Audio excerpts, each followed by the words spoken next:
Vamos falar a respeito do avanço da civilização, se é um progresso ou uma decadência, de acordo com aquilo que às vezes a mídia nos traz de uma maneira agressiva, cuja sensação é, por vezes, de que o ser humano neste planeta está decrescendo no que diga respeito à evolução.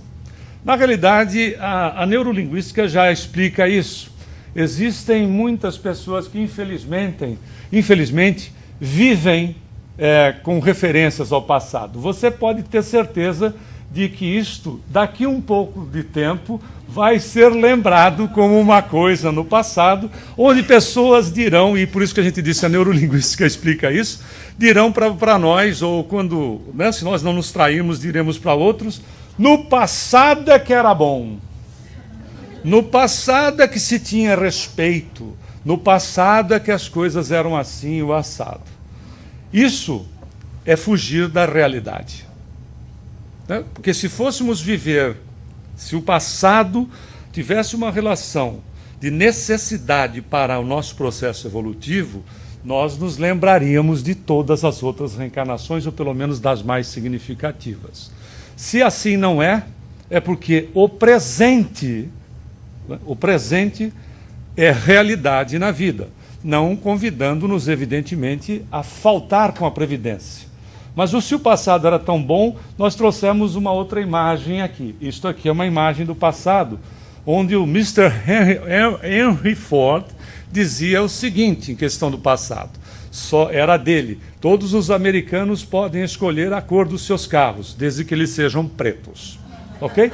Você lembra, e você, tomara que você não lembre, que a moda do passado era todo mundo se vestir igual. Todo mundo se vestia igual. Ou seja, você olhava e dava a impressão de que eram pessoas construídas em série. Ou seja, a dinâmica nos traz hoje um presente como? Muito mais flexível. Muito mais flexível em todos os sentidos. É claro que no planeta nós temos que considerar que a evolução não se dá por igualdade, porque nós não somos iguais, nós somos semelhantes. Por isso que nós encontramos grupos que são discrepantes, tanto em matéria de evolução, quanto em matéria, por exemplo, de aspectos morais no que diz respeito a usos e costumes. Certo? Então, existem diferenças, porque os espíritos que estão aqui estão numa classificação semelhante em relação uns aos outros. Nos encontramos como espíritos em expiação e provas, indo já para um estado de regeneração. Ou então outra fuga é, no futuro é que vai ser melhor. E tem país que vive pregando isso. No futuro é que vai ser melhor. Todos esses aspectos é fugir do presente. No passado era bom, no futuro vai ser melhor, é fugir do presente.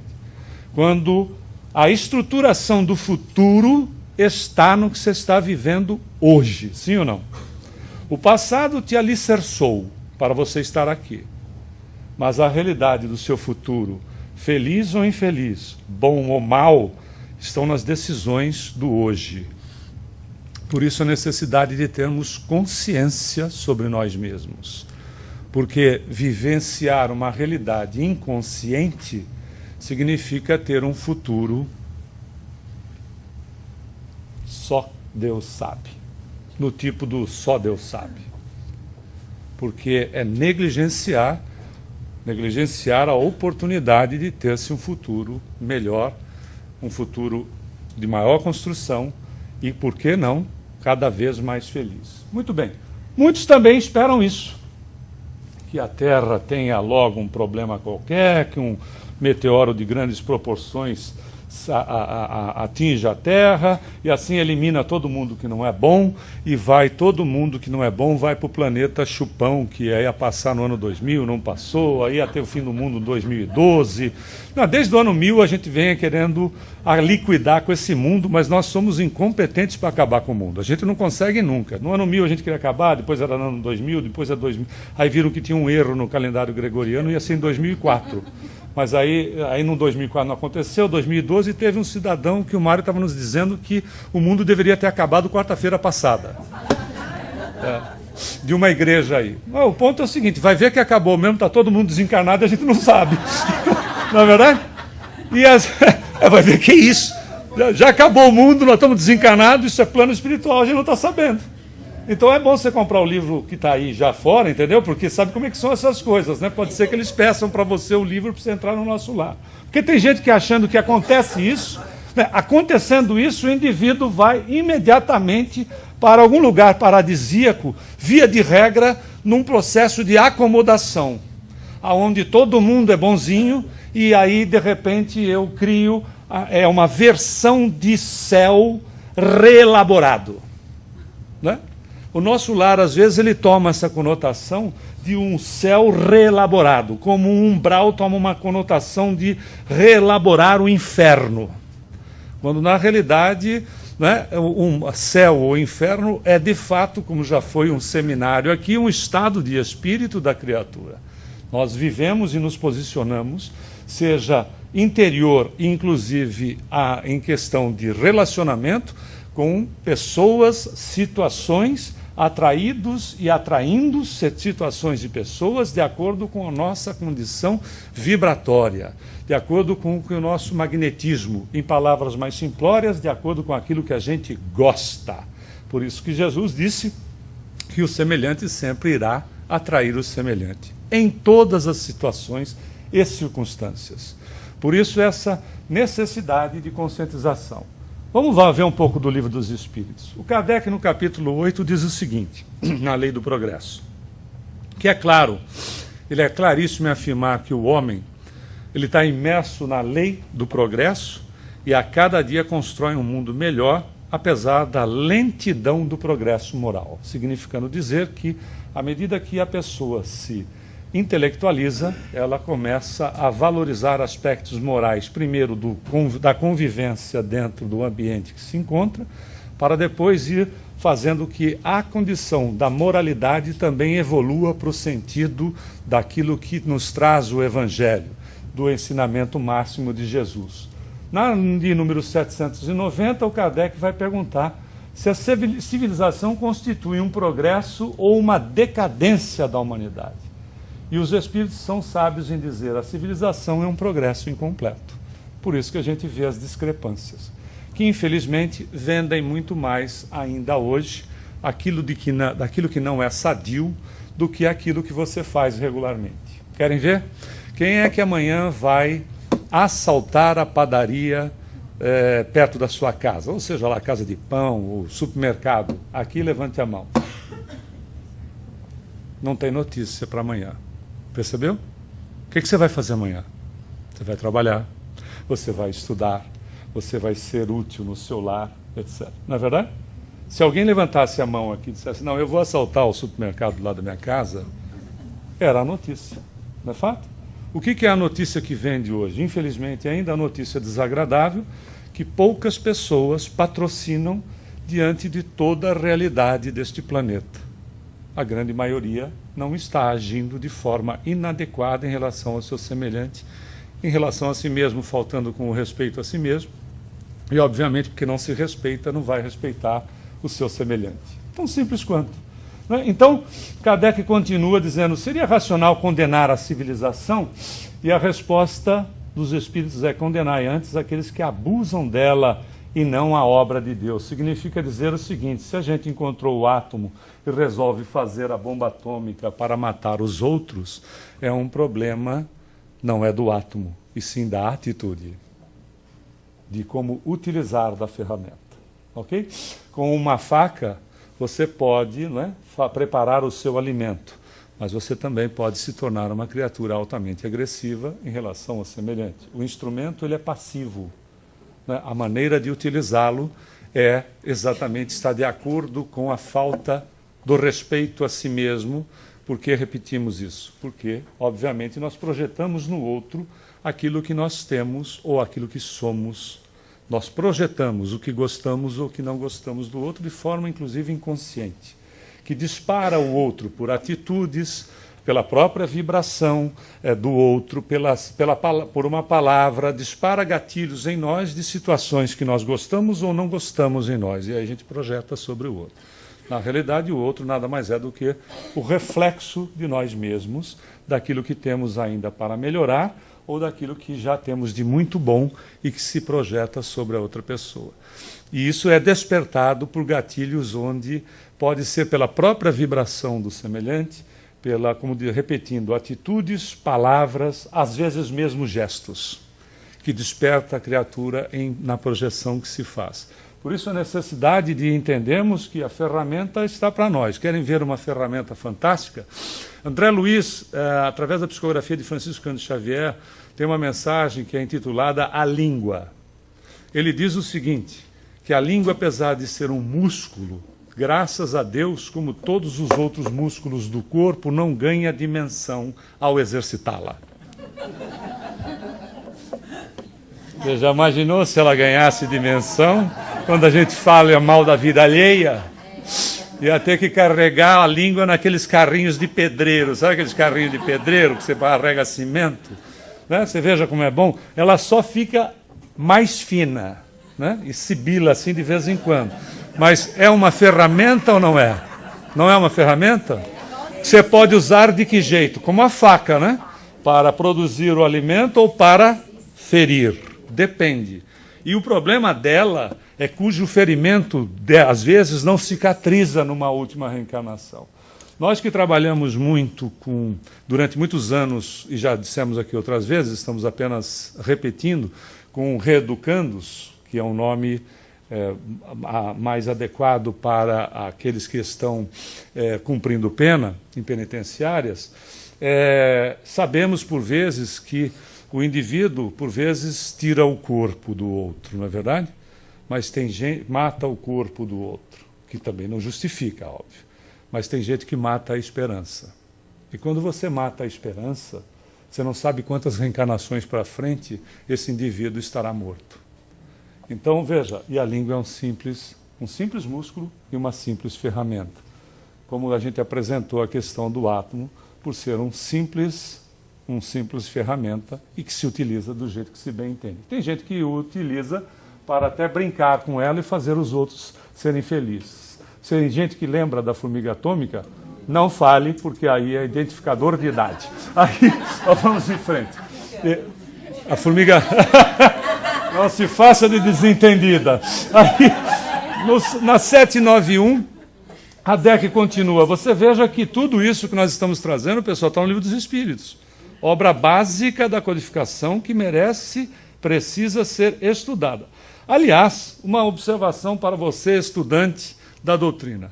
J. Herculano Pires, ou o professor José Herculano Pires, que fez a tradução, também foi um dos tradutores da codificação, que, em nossa simples opinião, nos parece ser uma das melhores traduções feitas. O professor Herculano Pires disse que estudou. Estudar é diferente de ler, certo ou não?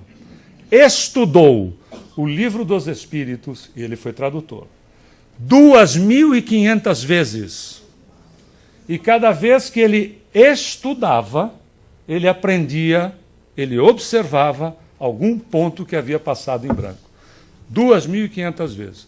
O Divaldo, quando começou a ter algumas manifestações mediúnicas, dita pelo próprio Divaldo, ele foi numa casa espírita e o médium tinha dado passividade para um mentor, e aí o médium disse para ele, disse, o que eu devo fazer? O médium disse, leia o Livro dos Espíritos. Aí ele, na semana, leu o Livro dos Espíritos, voltou na semana seguinte e disse, o que eu devo fazer agora? Ele disse assim, leia novamente o Livro dos Espíritos. Aí ele foi, semana, leu o livro, voltou. O que o senhor me orienta agora? Ele disse, agora você estude o Livro dos Espíritos. Percebeu a importância? Nós estamos trabalhando com o Livro dos Espíritos. Na 791, os Espíritos afirmam que a civilização está fadada ao progresso. E só não atingiu completamente porque a moral não está tão desenvolvida quanto a inteligência. Olha que beleza. Não tem retrocesso. Nós não regredimos. A teoria da metempsicose é uma teoria que veio com os capelinos.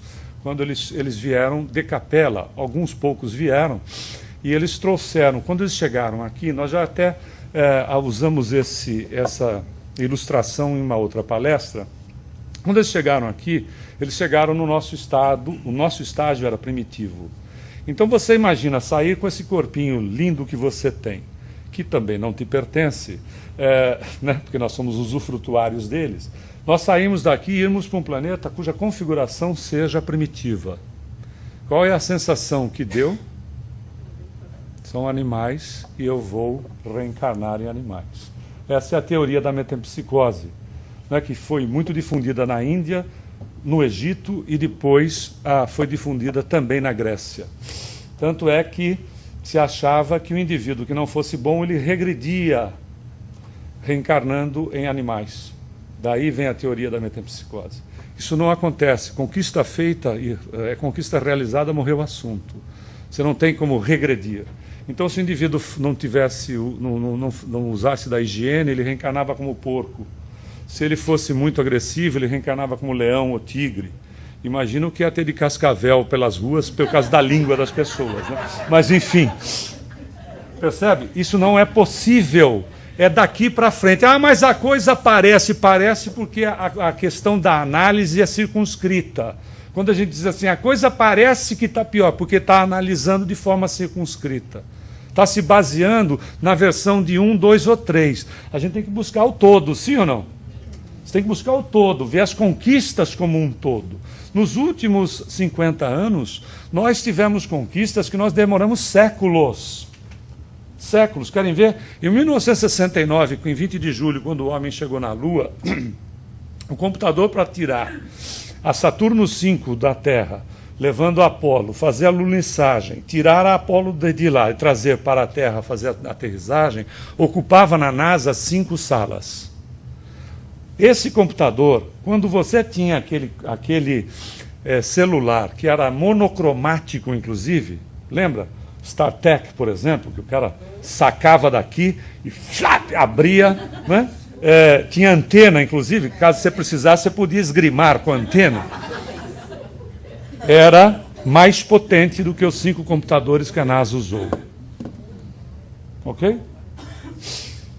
Então, aquilo que era ficção científica na Jornada nas Estrelas, você usa para falar com alguém na estação espacial, na China, na tua mão, em qualquer lugar, sem custo. Não é verdade? Sem custo. Veja, em pouquíssimo tempo. Por isso que Kardec continua, sob o influxo da vontade de Deus, ele não poderia realizar imediatamente todo o bem que poderia produzir a fim de progredir abruptamente. Veja, olha a imagem de novo, né? Deus vai lá e dá uma sova nos seus filhos e fica todo mundo bom. Ou então ele, num passe de mágica, deixa todo mundo bom. Está pensando que isso aí é coisa nossa atual? Não. O próprio Tiago perguntou para Jesus, por que o senhor não tinha a palavra passe nem fluidoterapia? O senhor não dá uma bênção aí nesse povo e não transforma e não deixa todo mundo bom? Aí Jesus responde para ele, você encontra isso na Boa Nova, no livro Boa Nova. Jesus responde para ele, mas Tiago, você já incorporou o reino dos céus no seu interior? Ou seja, você já desenvolveu o reino dos céus no seu interior? Significa, você já deixou de falar mal da vida alheia? Você deixou de ser orgulhoso? Você deixou de ser vaidoso? Você deixou de ser egoísta? Você passou a pensar no outro e pensar sobre você mesmo só coisas boas? Seria isso o reino dos céus. Aí o Tiago disse, eu não, Senhor. Ele disse, então como é que você quer que eu imponha para os outros a condição de fazer com que eles fiquem melhor? E o Tiago andava com ele. Né? Aliás, o Tiago era irmão dele. Não é? Vivia na mesma casa. Percebeu? Como é que Deus vai impor sobre, não é? E aí a resposta, os homens ainda não estão preparados, nem dispostos a obter esse bem. O Senhor nos dá a liberdade de escolha. A parte filosófica da doutrina espírita diz, Deus não destruiria tudo que aí está para recomeçar do zero ou simplesmente levar à beatitude meia dúzia de eleitos. Né? Ou seja, quem ama, ama e ponto. Deus ama aquele que está equivocado tanto quanto ama aquele que está, não é, no caminho correto. Porque quem ama, ama. Simplesmente isso. Como é que vai destruir aquilo que foi criado para poder pegar meia dúzia de lá e dizer, não, esses aqui sim, os outros não? Veja, a criação do Pai, ela é calcada no amor. Sendo assim, não haverá destruição, mas regeneração. Soerguimento, levantar a criatura, redimir a criatura, iluminar a criatura. Ou seja, a criatura iluminada é a criatura que está consciente. Conclusão, nem todos vão progredir ao mesmo tempo e da mesma maneira. É nisto que os mais avançados contribuem no progresso dos outros pelo contato social. E o X da questão está na 780, que ele diz assim. Ele pergunta se o progresso moral segue o intelectual, e a resposta é a sua consequência. O progresso intelectual é o que desabrocha no homem a necessidade de sua elevação moral. É através do intelecto que a compreensão do bem e do mal é favorecida para que o homem possa fazer a sua escolha. E o desenvolvimento do livre-arbítrio, ou seja, da liberdade de escolha, acompanha o da inteligência e aumenta a responsabilidade nos atos. Então a escolha é, você pode escolher a dor ou pode escolher o amor, a opção é de cada um. Não significa, porque nós aprendemos na doutrina espírita que você pode evoluir de duas maneiras, pelo amor e pela dor, sim ou não? Não significa que evoluir pelo amor não existam desafios. Tá certo? Não existem desafios. Evoluir pelo amor não é ficar em contemplação zen, sem fazer coisa nenhuma. Não é? Tudo corre bem. É o estudante diante da escola. A escola, para muitos estudantes, traz os desafios das noites sem sono, das provas a terem que ser estudadas, etc. Né? E por vezes até do ano que tenha que ser repetido.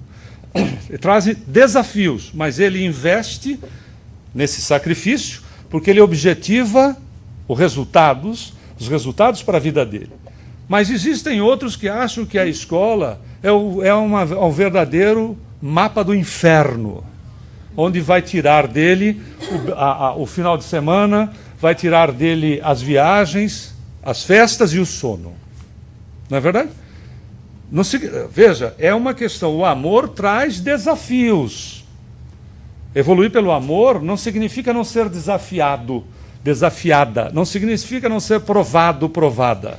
Evoluir pela dor é a opção que a criatura tem, e aí é duro admitir, é a opção que a criatura tem em não aceitar-se e não permitir que o seu centro, que é de origem divina, esteja atuando sobre ela mesma.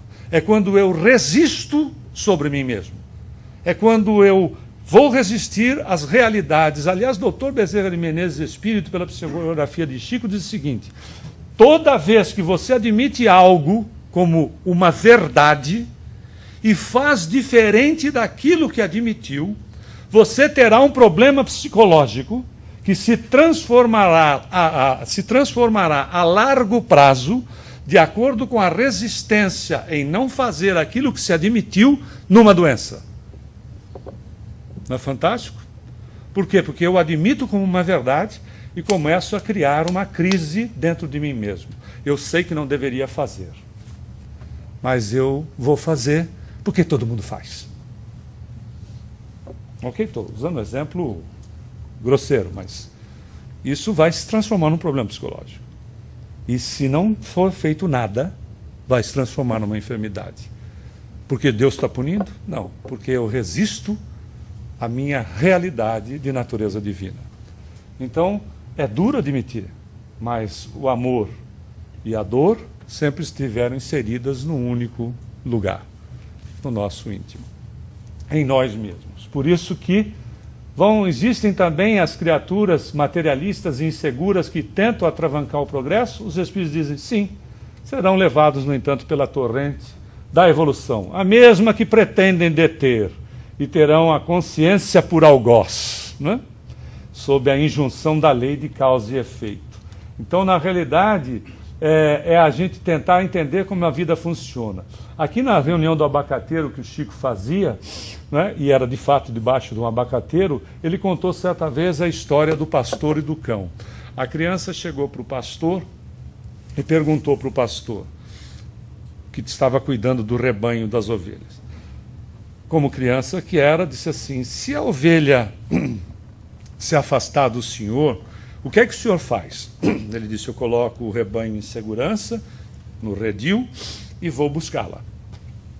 A criança não satisfeita, porque é uma pergunta atrás da outra, né? Mas e se a ovelha se afastar muito e cair dentro de um poço? Ele disse: eu faço a mesma coisa com o rebanho, vou até o poço, pego a ovelha, ela vai estar machucada, vou colocá-la nos ombros, trazê-la de volta, cuidar dos seus ferimentos e reintroduzi-la no rebanho. Mas e se a ovelha se afastar muito, muito? E o senhor está com o rebanho aqui preso e de repente pode ter lobo próximo. Ele disse: aí então eu mando o cão para ir buscá-la. Aí o Chico parou e disse assim: Jesus é o pastor. Quando a ovelha se afasta muito do rebanho, ele manda um cão chamado Dor, que vai buscá-la para dentro do rebanho de novo. Quem se afasta não é o pastor, é a ovelha. Na hora que estiver doendo, a gente tem que dizer assim: o homem mandou o cão para me buscar. Não é verdade? Na hora que doer, você diz assim: está aqui o bicho que veio me buscar. Porque ele não quer você fora do rebanho, mas ele não quer te controlar. Ele quer você feliz. A felicidade é estar em Jesus. E não é estar em Jesus místico ou religioso. É estar em Jesus na conscientização de nós mesmos, de nós para conosco e de nós para com o semelhante. Por isso que, apesar dos negativistas e dos pessimistas, nunca se foi tão solidário no mundo como hoje em dia. Começa o trabalho na Casa do Caminho, que é a primeira instituição fundada de solidariedade, que a gente já conhece a história, assim da partida de Jesus por Pedro, João, Tiago, o irmão de Jesus, entre outros, que construíram na Casa do Caminho, que ia de Jerusalém para Jericó, para atender as pessoas necessitadas, tanto espiritual como socialmente. E, na realidade, a ONU, já faz algum tempo, apresentou um estudo que sintetizava 1.600, provando que 70% das pessoas neste planeta pensam no bem, enquanto 30% são pensamentos neutros, desequilibrados ou maldosos. Pensar no bem não significa só pensar em coisas boas, mas o que se sobressai, se a gente considerar no final de 24 horas, são pensamentos melhores que contabilmente, né, porque contabilidade é débito-crédito, tem gente que não sabe fazer isso, mas o fato é, contabilmente, é você ter mais saldo do que, não é? Você ter saldo na conta. Então, no final do dia, avalie os seus pensamentos. Faça um exercício durante a próxima semana. Avalie no final do dia, faz o que Santo Agostinho fazia. Ele não colocava a cabeça no travesseiro, ele pensava da seguinte maneira: se aquilo que ele tinha feito para as pessoas durante o dia, tinha dito ou pensado, se alguém tivesse feito isso com ele, como é que ele se sentiria? Ok? Isso é um processo de autoanálise que pode ser feito por nós mesmos. Então, uma civilização ampla pressupõe conquista de certos valores ainda não efetuados. Olha a evolução, né? Por agora, o egoísmo é o móvel de quase todas as ações. A própria religião, para muita gente, não tem passado de mera formalidade. Ainda pretende-se o céu pela lei do menor esforço, como se fosse possível burlar a vigilância e a lei de Deus. É então imprescindível que o homem viva com senso de mortalidade, que invista em seu porvir espiritual, já que através da reencarnação nós vamos tornar os caminhos percorridos e efetuar a compulsória colheita. Porque semeadura é livre, colheita é obrigatória. Aqueles que condenam a civilização, os avanços da ciência, ou a modernidade que se encontra, na verdade estão equivocados, pois condenam a obra de Deus e não aqueles que abusam dela, como nós mostramos o caso da utilização do próprio átomo. Então, na realidade, é o seguinte: qual é o caminho que você tem a seguir? Não é opcional? Não é livre-arbítrio? Você pode optar por aquele caminho onde o esforço seja verdadeiro, ou pode optar em realizar os seus sonhos, indo para o plano espiritual com a companhia aérea Já Vai? Porque a gente vive dizendo que não tem medo da morte, mas quando você diz assim, pode ser hoje? Você não, vou deixar para amanhã, que é segunda-feira, fica mais complicado, hoje é domingo, etc. Na realidade, quando a gente faz essas opções equivocadas, querendo fugir de quem? De nós mesmos. Nós não fugimos das situações, nós fugimos de nós mesmos, sim ou não? Saiba que só vai ganhar ticket de ida, que é uma questão de escolha, né, que sai da sua casa com destino no nosso lar, isso se der. E tem um detalhe, a tarifa promocional é custo zero, né, no estado de adulto. Para voltar, neném, é desse jeito aqui, só na próxima, sai do nosso lar, destino vem na mesma família, porque fugiu daquilo que tinha que fazer, então vem na mesma. Vem na mesma família, qualidade de bebê, tarifa flexível é indisponível, porque tem que ser tarifa, na realidade também tem que ser tarifa programada. A gente não foge dos nossos compromissos, não passa para ombro de terceiro aquilo que tem que realizar. Não nos enganemos, nós não transferimos responsabilidade. Nós vamos levar conosco. Então não adianta fugir daqui, não é? Fugir da realidade de si mesmo, porque vai carregar a mala que tiver. Parece gente que vai no aeroporto carregando o travesseiro. Já viu aqueles que tem franja, às vezes está até babadão assim, aí ele leva o travesseiro, aí ele bota o travesseiro na poltrona, fica aquela metade do travesseiro no corredor. Cada vez que a comissária passa e esbarra, ele acorda e fica irritado e diz que a vida dele é um inferno. Pois é, começa no travesseiro, vai desencarnar e vai levar o travesseiro junto, sim ou não? Ou vai ficar pegado no travesseiro, cada vez que você vai usar aquele travesseiro, tem aquela criatura ali, né? Obsidiando o travesseiro. Então veja, qual é o ponto? Libertar-se. Libertar-se. É Jesus dizendo, conhecereis a verdade, e a verdade vos libertará. De quem? De mim mesmo. Do quê? Dos meus preconceitos, das minhas limitações que eu imponho a mim mesmo no dia a dia. Ou seja, temos que nos libertar, nos reformando. Tem roteiro para isso? Tem roteiro. Não é porque se nós somos os artistas, tem roteiro. O roteiro está aqui, ó. Há mais de 2000 anos que existe esse roteiro. E Jesus sintetizou em 2, que a gente pode utilizar muito bem o segundo. Ama o próximo como a si mesmo. Esse é o melhor roteiro, até porque o que a gente mais quer neste mundo como artista que somos, se não ganhar efetivamente o Amosca, né? Que é o Oscar do amor entregue por próprio Jesus. Não é verdade? Ou a gente prefere ganhar o Amosca ou o Oscar do amor, ou a gente fica esperando uma ligação do plano espiritual, nos convidando para aquilo que a gente acha que pode ser melhor. Veja esse filme. Apaga a luz para mim, por favor. Alô? Senhor Rubens Fonseca de Moraes? Sou eu mesmo. Aqui é do plano espiritual. Da onde?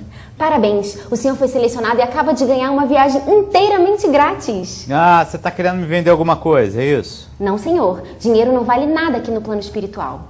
Ah, minha filha não caiu nessa não. Vocês vêm ligando aqui dizendo que a gente foi sorteado, ganhou alguma coisa, e depois isso é tudo enrolação.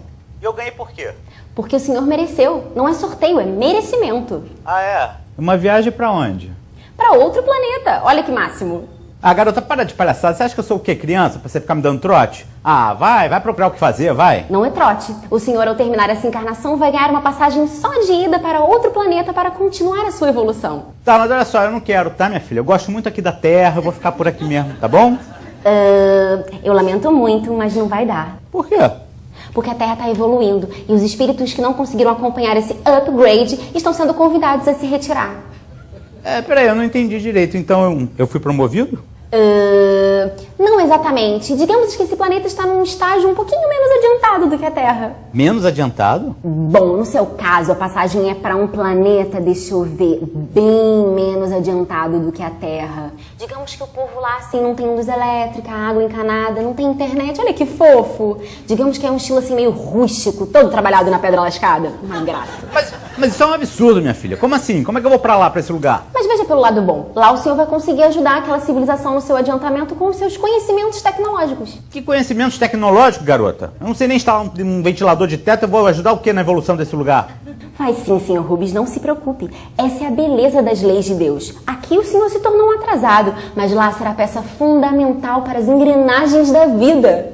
Engrenagens da vida, por isso. Mas isso é um absurdo, sabia? Vocês tinham que ter me avisado que era pra eu me preparar que a Terra ia mudar. Senhor Rubens, só o que a gente tem feito é avisar há pelo menos 2000 anos. Os mansos herdarão a terra, lembra? Mas eu sou manso, minha filha. Eu sou muito manso. Eu nunca bati em ninguém, não. Senhor, ser manso é não agredir nem física, nem moralmente ninguém. Não era o senhor sendo homofóbico, deixa eu ver, durante toda a sua vida? Ah, então é isso, né? Essa ditadura gaysista, né? Então, minha filha, se o mundo vai virar gay, então você me tira daqui, que é o melhor mesmo. Entendeu? O mundo é gay, querido.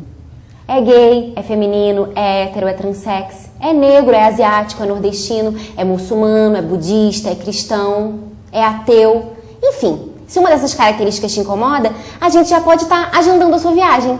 Moça, vocês não podem fazer isso comigo, não. Eu não fiz nada, eu não fiz nada. Exatamente. O senhor não fez nada, Rubens. A fila anda, perdeu o bonde. Mas olha só, eu também fiz coisas boas, isso não me rendeu nada, não? Claro que sim. E aí que vem a boa notícia. O senhor não vai para esse planeta em qualquer voo, não. Tem até refeição. Ah, pelo menos isso, né? Um saquinho de amendoim e um guaravita. Senhores passageiros, sejam bem-vindos ao voo 172 com destino ao planeta menos 2015. Pedimos que, por favor, afivelem seus cintos e tenham todos uma excelente viagem. Peraí, e o meu lanche? Que lanche, senhor? Ué, o amendoim e o guaravita que a garota falou que eu ia ganhar. Ah, sim. Ela estava só zoando. Espíritos não comem. Ela é espirituosa. Ah, isso é um absurdo. Olha, eu vou no Procon aí dessa galáxia aí, hein? Eu vou reclamar, porque eles me falaram que eu ia ter o... Olha, eu quero meu amendoim e quero meu guaravita. Eu quero agora meu amendoim e guaravita. Olha o respeito. Não, eu quero meu amendoim e guaravita, senão eu não vou pra lugar nenhum. Eu vou ficar aqui. Vou ficar aqui na terra, ninguém me tira. Rapaz, vou contar até 3. Genial, né? É tudo, a gente vê, é tudo uma questão de escolha, na verdade. A gente pode escolher ou pode receber a ligação. Eu tenho certeza que você deve escolher ficando por aqui mesmo, né? Muita paz a todos.